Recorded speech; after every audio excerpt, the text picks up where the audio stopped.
Hello everyone, welcome to the online platform of SAITD MS Chauhan video solution series में MS Chauhan sir की book advance problems in organic chemistry for JEE वाली book का IUPAC naming वाला chapter solve कर रहे हैं। Question number 61 solve करते हैं। क्वेश्चन नंबर 61 में हमारे पास दो फंक्शनल ग्रुप दे रखे हैं, एक दे रखा है एल्डिहाइड और एक दे रखा है कीटोन। तो एल्डिहाइड की प्रायोरिटी ज़्यादा होती है कीटोन से, तो एल्डिहाइड के कार्बन से ही हम नंबरिंग स्टार्ट करेंगे और कीटोन के लिए हम प्रेफिक्स नेम यूज़ करेंगे कीटोन का।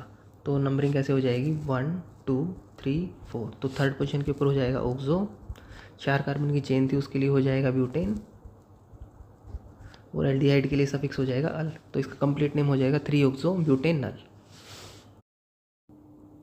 क्वेश्चन नंबर 62 सोल्व करते हैं। क्वेश्चन नंबर 62 में कीटोन हमारा फंक्शनल ग्रुप दे रखा है इन्होंने, तो हम इसके अकॉर्डिंग ही हम नंबरिंग स्टार्ट करेंगे। तो नंबरिंग हमारी राइट साइड से हो जाएगी कैसे 1 2 3 4 5 6 7 8। ठीक है, तो हमारे पास एक तो थर्ड पोजीशन के ऊपर और एक फोर्थ पोजीशन के ऊपर साइक्लोप्रोपाइल एज ए सब्स्टिट्यूएंट आया, तो हम इसको कैसे लिखेंगे 3,4 डाई साइक्लो प्रोपाइल। ठीक है, और इसके बाद हमारी जो पेरेंट कार्बन चेन थी वो हमारी थी 8 कार्बन की, तो उसके लिए हो जाएगा ओक्ट। और हमारे पास 7th पोजीशन के ऊपर एक ट्रिपल बॉन्ड भी है, एक अल्काइन भी है, तो उसके लिए हम क्या लिखेंगे 7 के ऊपर हमारे पास हो जाएगा आइन, और आइन का मैंने लास्ट वाला ई नहीं लिखा है। तो और जो हमारे पास कीटोन फंक्शनल ग्रुप था उसका हम सफिक्स ऐड करेंगे और उसकी पोजीशन कितनी है 2, तो 2 के ऊपर हो जाएगा ओन। तो कंप्लीट नेम क्या हो गया इसका 3,4 di cyclopropyl oct 792 one. Okay, question number 63 solve करते हैं। इसमें प्रिंसिपल फंक्शनल ग्रुप हमारे को एसिड दे रखा है, तो इसके कार्बन से ही हम नंबरिंग स्टार्ट करेंगे। तो नंबरिंग हो जाएगी 1 2 3 4 5 6 7 8 9 और 10। मैंने एल्डिहाइड के कार्बन को भी पेरेंट कार्बन चेन के अंदर ही इंक्लूड किया है, क्योंकि इसको हम इंक्लूड करें या ना करें तो हमारे पास सब्स्टिट्यूएंट का नंबर सेम ही आएगा। सब्स्टिट्यूएंट कितने हैं वो सेम ही आएंगे, और इसके लिए हम as a prefix name use करेंगे ऑक्सो। ठीक है, तो इसका नेम लिखना स्टार्ट करते हैं। तो कैसे हो जाएगा, तो 4 के ऊपर हो जाएगा क्लोरो, 4 के ऊपर हो जाएगा ब्रोमो, 5 के ऊपर हो जाएगा क्लोरो। मैं अल्फ़ाबेटिकल ऑर्डर को फॉलो करते हुए लिख रहा हूँ नेम। और इसके बाद 8th पोजीशन के ऊपर हमारे पास था साइक्लोप्रोपाइल,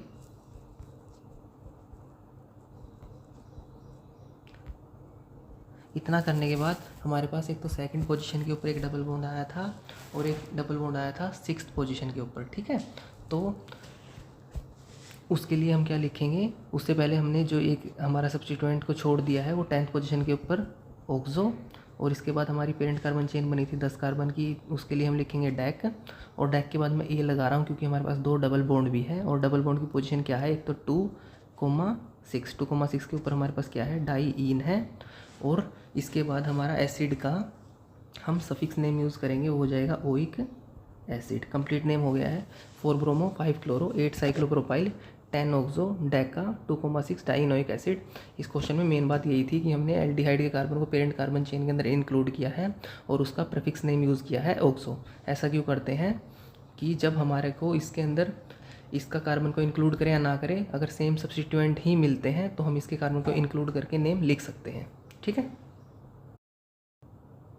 क्वेश्चन नंबर 64 सोल्व करते हैं। प्रिंसिपल फंक्शनल ग्रुप दे रखा है एसिड, तो इसके कार्बन से ही हम नंबरिंग स्टार्ट करेंगे। तो हो जाएगी 1 2 3 4 5 6 7 8 9 10 11 12। ठीक है, तो अब हमारे पास जो जो सब्स्टिट्यूएंट बचे हुए हैं उनके अकॉर्डिंग हम पहले सब्स्टिट्यूएंट का नेम लिखना स्टार्ट करते हैं। तो हमारे पास 4th 5th 6th 7th 8th 9th position के ऊपर हमारे पास क्या ग्रुप आया हुआ है, इथाइनाइल ग्रुप आया हुआ है। जब भी हमारा एल्काइन पेरेंट कार्बन चेन से जुड़ा होता है तो हम उसको एल्काइन का एल्काइनाइल हो जाता है वो। तो यहाँ पर क्या हो जाएगा 4, 5, 6, 7, 8, 9, और 6 बार आ रहा है तो उसके लिए हम यूज़ करेंगे हेक्सा, और 6 बार क्या आ रहा है इथाइनाइल। ये मैंने क्यों यूज़ किया है, जब एक से ज़्यादा बार हमारा डबल बॉन्ड या ट्रिपल बॉन्ड आता है तो उसके लिए हम हेक्स के बाद में एक ए और लगाते होते हैं। ठीक है, तो इतना नेम लिखने के बाद हमारे पास पेरेंट कार्बन चेन कितने की थी, पेरेंट कार्बन चेन थी हमारे पास 12 कार्बन की, उसके लिए हम लिखेंगे डोडेक। और एक ट्रिपल बॉन्ड तो हमारा पेरेंट कार्बन चेन के अंदर ही इंक्लूड कर लिया था हमने, तो उसकी पोजीशन क्या थी 11 के ऊपर था आइन, और एसिड के लिए जो हम सफिक्स यूज़ करेंगे वो हो जाएगा ओइक एसिड, ठीक है। तो कंप्लीट नेम हमारा यहाँ पर क्या हो जाएगा 4,5,6,7,8,9 हेक्सा इथाइनाइल डोडेक 11,9 ओइक एसिड, ठीक है। क्वेश्चन नंबर 65 सोल्व करते हैं। क्वेश्चन नंबर 65 में हमारे को प्रिंसिपल फंक्शन ग्रुप एसिड दे रखा है, तो हम इसके कार्बन से ही नंबरिंग स्टार्ट करेंगे और बाकी जो भी ग्रुप्स हमारे को दिए गए हैं क्वेश्चन के अंदर उनको हम एज ए सब्सटीट्यूएंट के अंदर उनकी नेमिंग लिखेंगे, ठीक है। तो नंबरिंग कैसे हो जाएगी, नंबरिंग हो जाएगी 1 2 3 4 5 6 7 8 9 10 11 हमारी पेरेंट कार्बन चेन के अंदर 11 कार्बन आ जाएंगे, ठीक है। अब हम इसका नेम लिखना स्टार्ट करते हैं। तो हमारे पास आप देखोगे एक तो 5th पोजीशन के ऊपर और एक 9th पोजीशन के ऊपर ब्रोमीन लगा हुआ है, तो इसके लिए हम क्या लिखेंगे 5,9 डाइब्रोमो। अल्फाबेटिकल ऑर्डर को फॉलो करते हुए लिखेंगे नेम। और 4th पोजीशन के ऊपर हमारे पास इसके बाद में क्या आ जाएगा, जो ये वाला ग्रुप लगा हुआ है इसके लिए हम क्या लिखेंगे साइक्लोप्रोपाइल। कौन सी पोजीशन के ऊपर है, 4th के ऊपर हो जाएगा साइक्लोप्रोपाइल, ठीक है। और एक जो हमारा 6th पोजीशन के ऊपर ये एल्डिहाइडिक ग्रुप लगा हुआ है, इसके लिए हम क्या सफिक्स नेम यूज़ करेंगे, 6th पोजीशन के ऊपर हो जाएगा फॉर्माइल, ठीक है। और यहाँ पर हमने ऑक्सो नहीं लिखा है, फॉर्माइल लिखा है। जब हमारा एल्डिहाइड का कार्बन पेरेंट कार्बन चेन का हिस्सा नहीं होता है तो हम फॉर्माइल को एज ए प्रीफिक्स नेम लिखते होते हैं, ठीक है। अब इसके बाद में हमारे पास वर्ड रूट था 11 कार्बन के लिए, उसके लिए हम लिखेंगे अनडेक। और अनडेक के बाद में मैंने ए लगा दिया अनडेक का, क्योंकि हमारे पास दो डबल बॉन्ड आ रहे हैं, दो एल्कीन दे रखी है क्वेश्चन के अंदर। और उनकी पोजीशन क्या क्या है, सेकंड कोमा, एक तो सेकंड पोजीशन के ऊपर है, एक 6th पोजीशन के ऊपर है। और उसके बाद में डाई इन और सफिक्स एसिड के लिए हो जाएगा ओइक एसिड, ठीक है। और यहाँ पर हमारे पास जो दो डबल बॉन्ड है जो सेकंड पोजीशन के ऊपर और 6th पोजीशन के ऊपर है, हम इनकी ईजेड कॉन्फ़िगरेशन भी लिख सकते हैं। तो यहाँ पर आप देखोगे तो जो दो एच इस एल्कीन के ऊपर लगे हुए हैं वो अपोजिट जा रहे हैं और उनकी प्रायोरिटी कम है। तो उसके लिए हम जब भी सेम प्रायोरिटी ग्रुप अपोजिट जा रहे होते हैं तो उसके लिए हम क्या लिखते होते हैं, ई और जेड में से ई लिखते होते हैं, ठीक है। तो सेकंड पोजीशन के ऊपर तो आ जाएगा ई, और जो 6th पोजीशन के ऊपर यहाँ पे डबल बॉन्ड लगा हुआ है उसके लिए हम क्या लिखेंगे, इसकी प्रायोरिटी हमारे को असाइन करनी आनी चाहिए। तो एक बार मैं लिख के दिखाता हूँ। यहाँ पर 6th पोजीशन के ऊपर जो ये वाला कार्बन है, यहाँ पर आप देखोगे तो जो ये कार्बन है इसके ऊपर ब्रोमीन लगा हुआ है और दूसरी साइड से जो ये कार्बन है इसके ऊपर ऑक्सीजन आया हुआ है। तो कार्बन जिसके ऊपर ब्रोमीन लगा हुआ है उसकी प्रायोरिटी 1 हो जाएगी और इसकी प्रायोरिटी हो जाएगी सेकंड। और दूसरी साइड से जो ये वाला कार्बन है इसकी प्रायोरिटी 1 हो जाएगी और जो ये वाला हाइड्रोजन है इसकी प्रायोरिटी सेकंड हो जाएगी। तो सेम प्रायोरिटी ग्रुप यहाँ पे आप देखोगे 1 अपोजिट जा रहा है, तो 6th पोजीशन के ऊपर भी कॉन्फ़िगरेशन ई ही आ जाएगी, ठीक है। तो इसका कंप्लीट नेम हो जाएगा 2E 6E और उसके बाद 5,9 dibromo 4 cyclopropyl 6 formyl undeca 2,6 di enoic acid, ठीक है। और यही वाली जो ईजेड कॉन्फ़िगरेशन है हमें 63rd क्वेश्चन में भी करनी चाहिए थी। यहाँ पर भी सेकंड पोजीशन के ऊपर आप देखोगे तो यहाँ पे भी सेकंड पोजीशन के ऊपर ई आएगा और 6th पोजीशन के ऊपर भी ई कॉन्फ़िगरेशन हो जाएगी, ठीक है।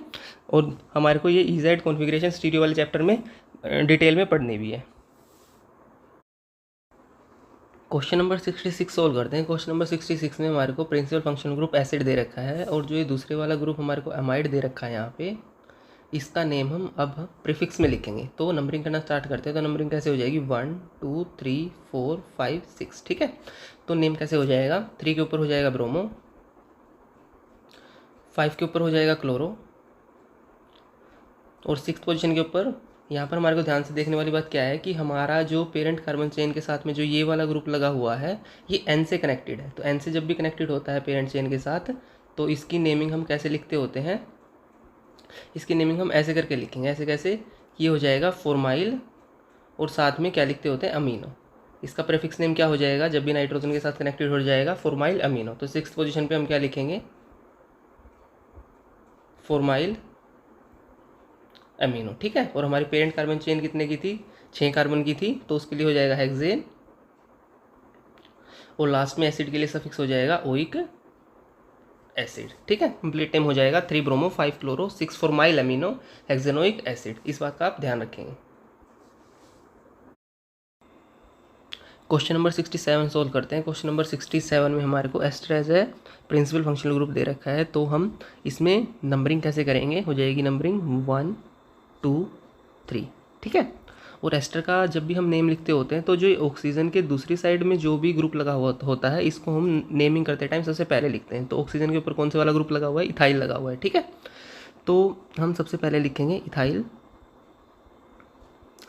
और हमारी पेरेंट कार्बन चेन कितने की थी, 3 की थी, और थर्ड पोजीशन के ऊपर एक और सब्स्टिट्यूएंट यहाँ पे लगा हुआ है तो उसके लिए हम लिखेंगे 3 के ऊपर हो जाएगा फिनाइल, और पेरेंट कार्बन चेन 3 की थी तो उसके लिए हो जाएगा प्रोपेन, और एस्टर के लिए हम सफिक्स क्या यूज़ करते होते हैं, ओएट, ठीक है। तो इसका कंप्लीट नेम हो जाएगा ethyl 3 phenyl propane ओएट। Question number 68 solve करते हैं। क्वेश्चन नंबर 68 में हमारे को बेंजीन रिंग के साथ में 2 एस्टर ग्रुप लगा के दे रखे हैं। तो जब भी हमारे पास हमारा प्रिंसिपल फंक्शनल ग्रुप ऐसे रिंग के साथ अटैच करके लिखा होता है तो हम वहाँ पे स्पेशल सफिक्स वाली नेमिंग यूज़ करते होते हैं। तो इसमें नंबरिंग कैसे हो जाएगी, इसमें नंबरिंग हो जाएगी 1 2 3, ठीक है। और दूसरा हमारे को ये भी पता है कि एस्टर की नंबरिंग करते टाइम जो ऑक्सीजन के साथ में जो ये ग्रुप लगा होता है हम इसको सबसे पहले लिखते होते हैं। तो यहाँ पर एक से ज़्यादा है एस्टर ग्रुप तो हम इनको भी अल्फ़ाबेटिकल ऑर्डर में अरेंज करते हुए लिखेंगे। तो हम कैसे लिखेंगे, इथाइल मिथाइल, इथाइल मिथाइल, और इसके बाद में हमारे पास यहाँ पर benzene as a parent carbon chain है तो उसको हम लिखेंगे बेंजीन, और फर्स्ट और थर्ड पोजीशन के ऊपर यहाँ पर 2 एस्टर ग्रुप हैं उसके लिए हम लिखेंगे डाई, और यहाँ पर एस्टर का स्पेशल सफिक्स जो नेम होता है वो लिखेंगे हम यहाँ पे, तो हो जाएगा कार्बोक्सिलेट, ठीक है। तो इसका कंप्लीट नेम क्या हो जाएगा, ethyl methyl benzene 1,3 di carboxylate. Question number 69 solve करते हैं। क्वेश्चन नंबर 69 में हमारे को बेंजीन दे रखी है और उसके ऊपर एक ग्रुप लगा रखा है। और बेंजीन की जनरल नेमिंग कैसे होती है, जब भी बेंजीन रिंग के ऊपर कोई भी एल्काइल ग्रुप लगा होता है तो उसकी भी नेमिंग हम कैसे लिखते हैं, स्टार्टिंग में सब्स्टिट्यूएंट का नाम हो जाता है एल्काइल करके और फिर बाद में हम बेंजीन लिखते होते हैं। तो यहाँ पर हमारे पास सब्स्टिट्यूएंट में क्या दे रखा होता है, क्या दे रखा है, ये ग्रुप दे रखा है। इस ग्रुप का नाम क्या है, इथेनाइल। तो इसका नेम क्या हो जाएगा, ethenyl benzene, okay. Question number 70 देखते हैं। क्वेश्चन नंबर 70 में हमारे पास बेंजीन रिंग के साथ में फंक्शनल ग्रुप लगा रखा है COCl, एसाइल हैलाइड। तो जब भी हमारे पास ऐसे बेंजीन रिंग के साथ में डायरेक्ट रिंग की अटैचमेंट में फंक्शनल ग्रुप आता होता है तो हम उसका स्पेशल सफिक्स वाली नेमिंग यूज़ करते होते हैं। तो यहाँ पर क्या हो जाएगा, पेरेंट कार्बन चेन हो जाएगी हमारी बेंजीन, और उसके साथ में हम क्या लिखते होते हैं, COCl के लिए हमारे पास स्पेशल सफिक्स नेम क्या होता है, कार्बोनिल, और यहाँ पे Cl है तो उसके लिए हो जाएगा क्लोराइड, ठीक है। और दूसरा जो इसका कॉमन नेम है वो भी IUPAC के द्वारा एक्सेप्टेड है। तो दूसरा नेम इसके लिए हम क्या लिख सकते होते हैं, बेंजोइल क्लोराइड, ठीक है। 2 नेम है, कोई सा भी लिख सकते हैं, लेकिन इन जनरल हम स्पेशल सफिक्स वाला नेम ज़्यादा यूज़ करते होते हैं। इस वीडियो में इतना ही। Please like share subscribe comment. Thanks for watching. मिलते हैं नेक्स्ट वीडियो में।